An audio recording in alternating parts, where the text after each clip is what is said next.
Paco Rosell, bienvenido, muchísimas gracias por estar aquí. A vosotros, muchas gracias por invitarme. Además, bueno, te lo he dicho fuera de antena, pero sí, también te lo repito aquí, enhorabuena también pues por esa intervención, ¿no?, que tuviste en esta entrevista y por poner en su sitio también a Zapatero. Bueno, yo creo que fui hijo de las circunstancias, ¿no? Yo creo que evidentemente de los disparates que estaba diciendo el presidente Zapatero no tenían ningún sentido y no se podían tolerar. Es decir, apropiarse indebidamente del fin del terrorismo y de ETA de la forma tan impúdica como yo le dije que se había hecho, no tiene ningún sentido, es una desconsideración para, bueno, en fin, primero para las víctimas, para los que han tenido que salir del País Vasco, para la labor de la policía, de los fiscales, de los jueces, de los españoles en su conjunto, para que él viniera a arrogarse un mérito que no le corresponde a él, y en base a unos principios y a unas justificaciones que no tienen sentido. Esto de que no se ha producido cesiones con respecto a ETA, cuando él ha protagonizado las principales cesiones con respecto al terrorismo de ETA, primero blanqueándolo, luego legitimándolo y luego convirtiéndolo en un actor político, porque lo que está haciendo Sánchez es continuar la política de Zapatero, que se vio interrumpida por la crisis financiera que le obligó a salir del gobierno. Pero es la misma política continuada, que tuvo un primer hito con el pacto del Tinel, que suponía dejar fuera del juego político al partido entonces mayoritario, que era el Partido Popular, y a todo el centro derecha español, aliarse con los independentistas y aliarse con Bildu. Esa es la misma estrategia que luego ha tenido la conformación de la llamada Alianza Frankenstein por parte de Pedro Sánchez, pero es el mismo proceso.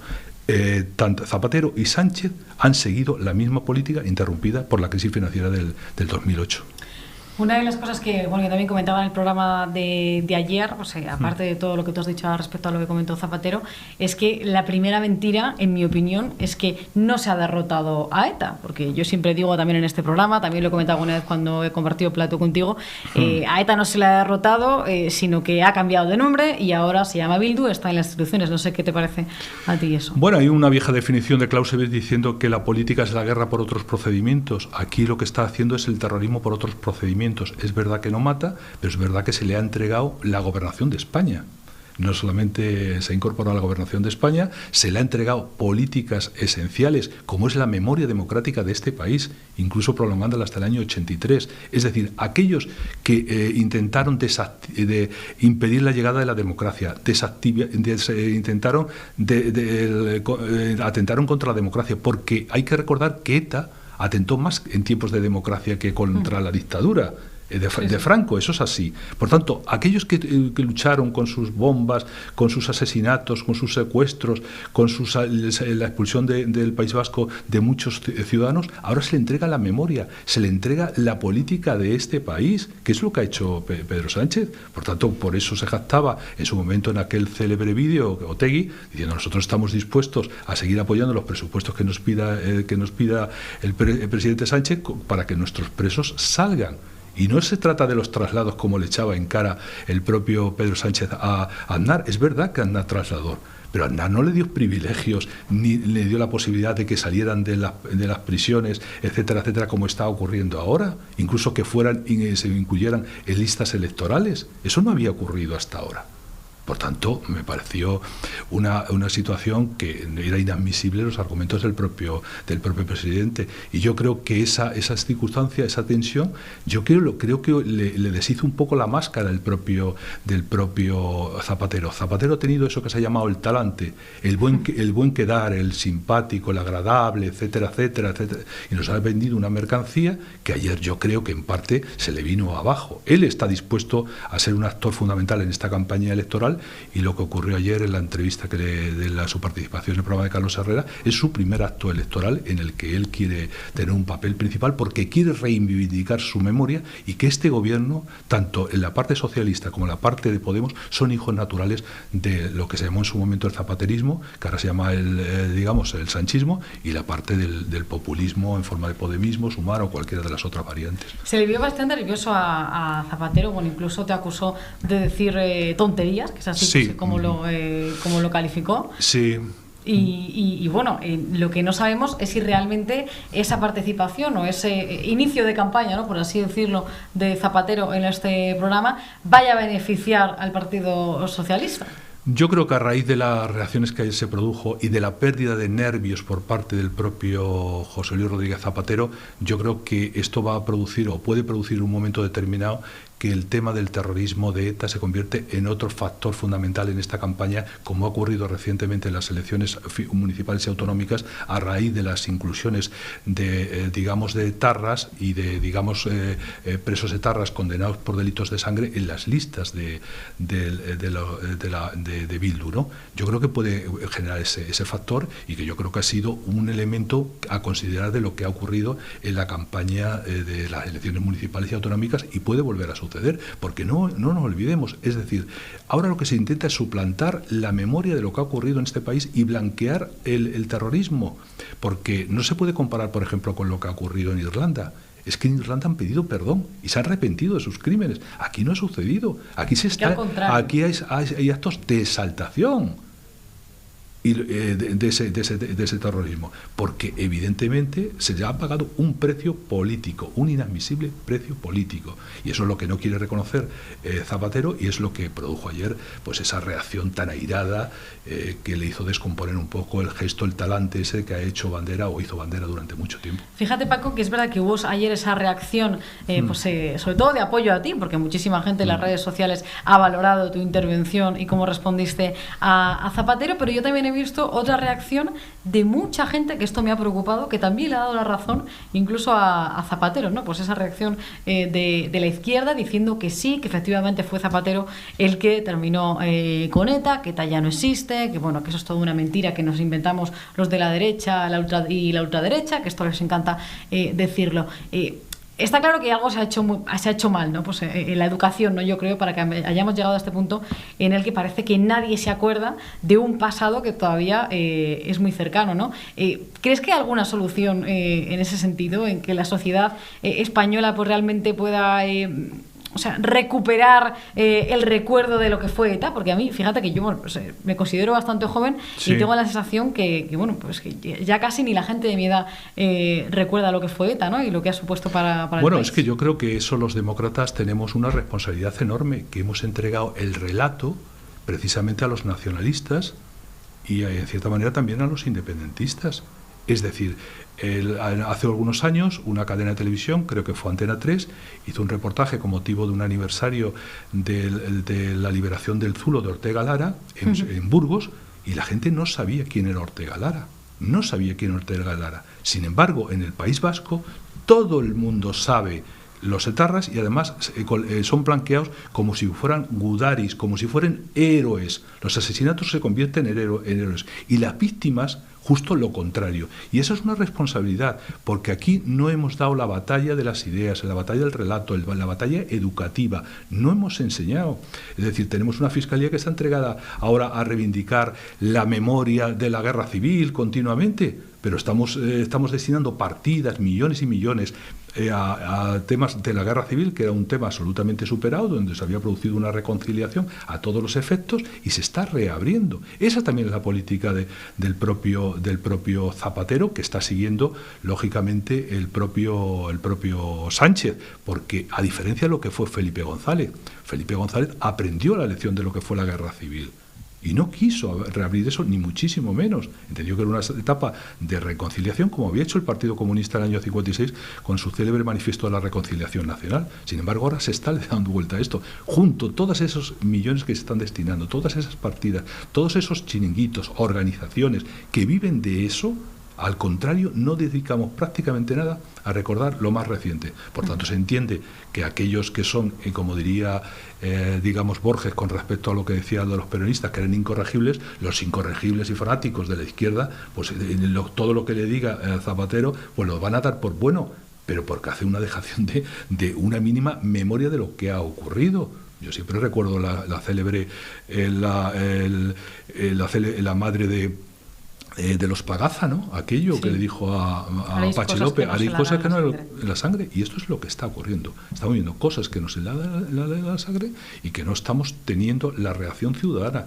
Insisto, si no hay reacción ciudadana, no hay nervio democrático. Y la democracia no se defiende por sí misma, se defiende precisamente a través de estos procedimientos. Ya la democracia no se destruye por un golpe de Estado, etcétera, etcétera, sino socavando y por las tomas de las instituciones, que es otro de los procesos que inició el propio Zapatero y que Sánchez lo está llevando. Pues estamos viendo lo que ocurre con el Tribunal Constitucional, con muchas instituciones, o el papel lamentable del Parlamento, que en lugar de controlar al Ejecutivo, es controlado por el Ejecutivo, y es una prolongación del Ejecutivo, y muchos más, lo que ocurre con la Fiscalía, ¿de quién depende la Fiscalía?, etcétera, etcétera. Pues estamos en un deterioro de nuestras instituciones, de los cuales forma parte pues ese olvido de la labor fundamental, porque yo insisto, aquellas víctimas del terrorismo, ya fueran víctimas asesinados o cualquier otro sufrimiento que hubieran padecido, no lo fueron por lo que eran, sino por lo que representaban, que la defensa de la democracia, por tanto debíamos tener ese cuidado y ese cultivo de esa memoria. Hablando de esa ley de memoria democrática, precisamente este lunes el gobierno retomó las exhumaciones en el Valle de los Caídos en plena pre-campaña electoral, ¿no? ¿Está volviendo a sacar Sánchez el comodín de Franco para poder conseguir más votos en las próximas elecciones del 23 de julio con esto? Eso lo hace constantemente, insisto, él busca siempre la polarización, la división, el enfrentamiento. Partido Socialista, ya no después con Felipe González fue un partido que buscó las amplias mayorías, los amplios respaldos. Volvemos a un Partido Socialista que busca el escoramiento hacia la izquierda, las alianzas con las pequeñas minorías, etcétera, etcétera. Y es una radicalización que vemos. Es decir, es como si la etapa del Partido Socialista desde Suresnes hasta Zapatero, pues hubiera que enterrarlo y recuperar el PSOE de la guerra civil, ¿no? El del periodo final, que fue un partido que desgraciadamente fue muy responsable de que aquel régimen de la República pues naufragara y terminara en una guerra civil, y eso, lejos de aprenderlo, pues lo estamos repitiendo los mismos errores, y eso es lo que de ellos son representantes pues tanto Pedro Sánchez como el propio Zapatero, y por eso se entiende que Zapatero quiera participar en esta campaña para reivindicarse y para seguir avanzando en el proyecto en alianza con las minorías independentistas y con Bildu, que eso es lo que late en el fondo de todo, de la intervención del otro día en la cadena COPE, ¿no? Volviendo a la actualidad, la noticia del día es que finalmente ha habido un pacto de gobierno en la Comunidad Valenciana entre el Partido Popular y Vox. Teníamos algunas dudas porque en las últimas horas había unas declaraciones, por ejemplo, de Borja Semper diciendo que había una línea roja, ¿no?, en la Comunidad Valenciana, sí, que era que estuviera Carlos Flores, y finalmente no va a estar en ese gobierno, sino que va a ir en las listas de Vox en el Congreso de los Diputados. ¿Sienta esto un precedente para los próximos gobiernos que están todavía por formar? ¿Cómo valoras también la formación de ese gobierno, ese pacto entre el PP y Vox? Pues a mí me parece que es una decisión de madurez. Es decir, lo que no tenía ningún sentido es que tanto por el Partido Popular como de Vox, fundamentalmente por el Partido Popular, le comprara el relato y el marco del relato de la izquierda. Ese relato se ha visto roto lo que ha ocurrido en las elecciones municipales y autonómicas. ¿Cuál ha sido la única comunidad donde han gobernado juntos el Partido Popular y Vox? Castilla y León. ¿Dónde han crecido el Partido Popular y Vox? En los dos sitios. ¿Dónde han conseguido alcaldías importantes como Valladolid, Salamanca, etcétera, etcétera? Pues en los dos partidos. Es decir, el electorado tiene superado eso. Pero si tú le compras el relato a la izquierda, pues lógicamente cometes torpezas como la que se cometió en Madrid.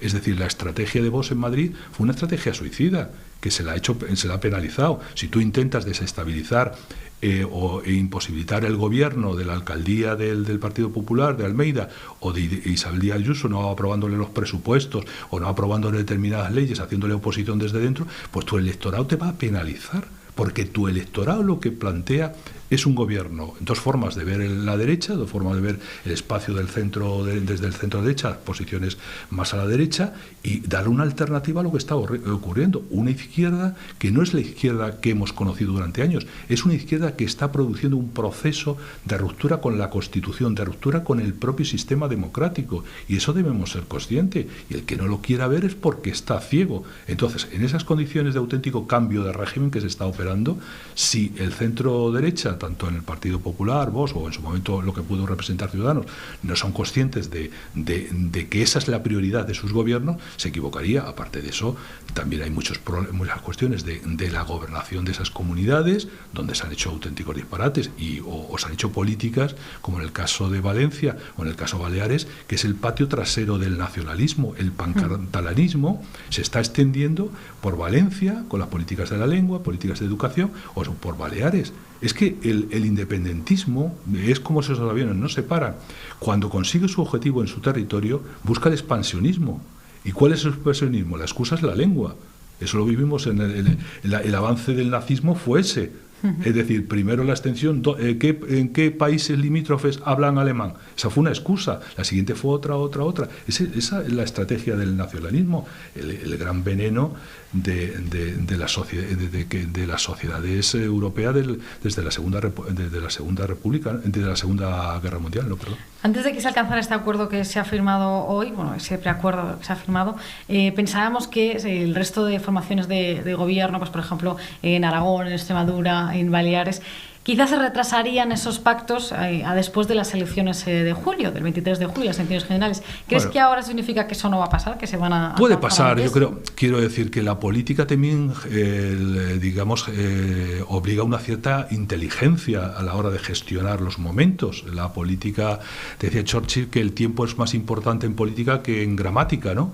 Y por tanto tú tienes que hacer una estrategia. Es evidente que en el caso de los ayuntamientos, pues al final la lista más votada es la que es alcalde, independientemente si no consiguen mayoría absoluta, no es necesario, pero sí es entendible que aunque el Partido Popular, allí donde ha ganado y pueda salir como alcalde, sí necesita unos pactos de gobierno con Vox, tendrá que llegar a acuerdos, porque si no, no puedes gobernar. Eso de la lista más votada, pues es una ocurrencia de Rajoy en su día, luego del propio Pedro Sánchez, y ahora que ha retornado Feijóo, pero es que no tenemos sistemas presidencialistas.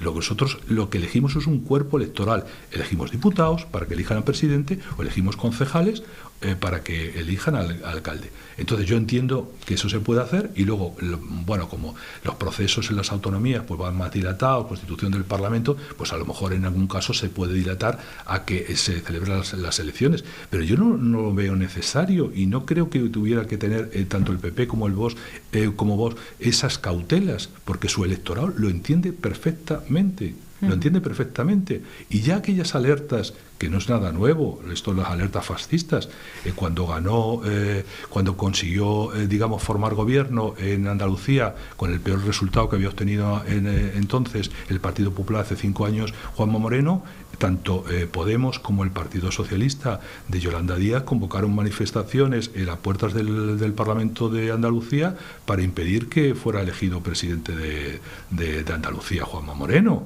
trayendo autobuses de toda Andalucía. O sea, eso no es nuevo. ¿Qué ha ocurrido? Pues en Andalucía hemos pasado de eso a una mayoría absoluta. Por tanto, no nos creemos el relato, los fantasmas que nos crea ciertos opinadores o una cierta izquierda que intenta extenderlo, que solamente tiene éxito si tú los interiorizas. Si tú no los interiorizas, no tiene ninguna vía de prosperar. Sin embargo, ellos siguen obsesionados con promover esa alerta antifascista, ¿no?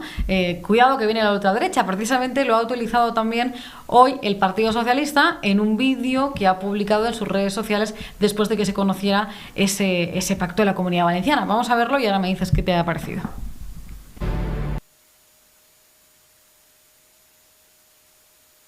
Y desde luego cualquier persona que haya sido condenado por violencia, en este caso violencia machista, usted entenderá que para nosotros es una línea roja,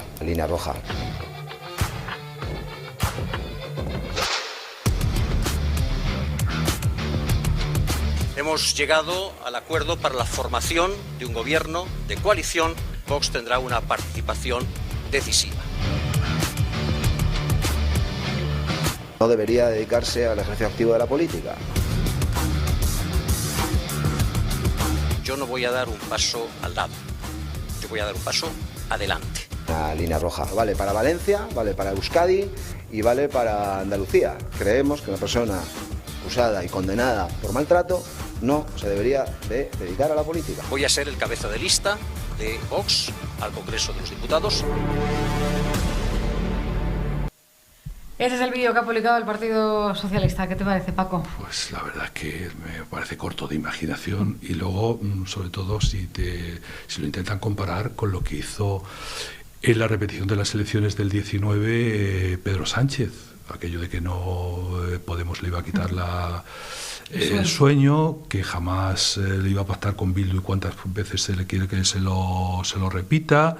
Es decir, todo lo que el tema de voy a agravar el delito de sedición, voy a recuperar que la convocatoria de referéndum sea un delito, sea penalizable, etcétera, etcétera. Todo eso ha sido, es decir, con ese crédito, ¿cómo tú vas a vender este juego absolutamente ridículo, patético, de frustración? Y, hombre, yo entiendo que a lo mejor en la referencia, por ejemplo, que hace referencia al líder de Vox, yo creo que han buscado una buena solución, realmente. Es verdad que alguien que es condenado por este tipo de delito, pues lógicamente no podría formar parte del gobierno. Pero ojo, es que ahí hemos visto en el caso de la izquierda gente que está condenada por esos delitos y no ha habido ningún inconveniente de eso. Es decir, esa exigencia hacia los demás no tiene ningún sentido y me parece un poco pues un vídeo de mal perdedor. Realmente no tiene ningún sentido. ¿Eso qué quiere decir?